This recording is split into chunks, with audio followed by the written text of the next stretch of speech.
So ఉద్యోగులకు సంబంధించి ఏపీలో ఉద్యోగులకు సంబంధించి ఏ ఉద్యోగులకు ప్రత్యేకంగా ఎవరికైతే సేవల్లో ఉన్న వారికి పోస్టల్ బ్యాలెట్ అవకాశం అయితే కల్పించారని మనకు వివరాలు ఇచ్చారమ్మా. అది మనకి ఇక్కడ వివరాలు ఇవ్వడం అయితే జరిగింది.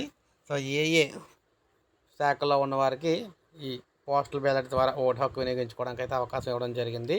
వివిధ సేవల్లో అంటూ ఇక్కడ పోలింగ్ రోజు ఓటు వేయలేని వారికి పోస్టల్ బ్యాలెట్ అవకాశాన్ని కేంద్ర ఎన్నికల సంఘం కల్పించింది. రాష్ట్రంలో లోక్సభతో పాటు అసెంబ్లీ ఎన్నికలు జరుగుతున్న నేపథ్యంలో వివిధ సేవలో నియమితులయ్యే విభాగాలకు నోటిఫై చేసిందనమాట. ఆయా విభాగాల్లో సేవలు అందించే వారికి పోస్టల్ బ్యాలెట్ ద్వారా ఓటు వేసే సౌకర్యం కల్పించింది.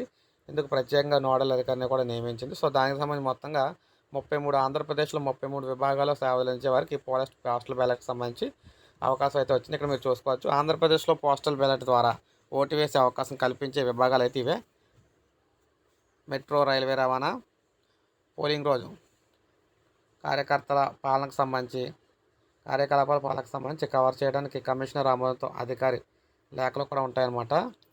నెక్స్ట్ చూసుకుంటే ఇక్కడ మీరు చూసుకోవచ్చు.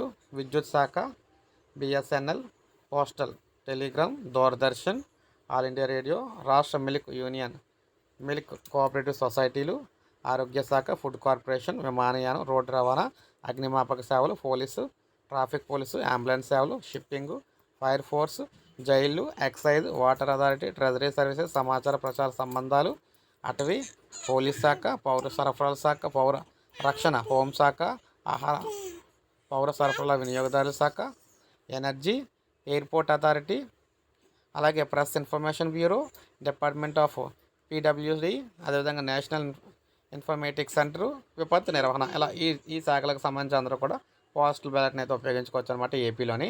సో ఇది ఫ్రెండ్స్ ఈ వీడియో. నేను అసలు లైక్ చేయండి, సబ్స్క్రైబ్ చేసుకోవద్దు, మన ఛానల్ సబ్స్క్రైబ్ చేసుకుని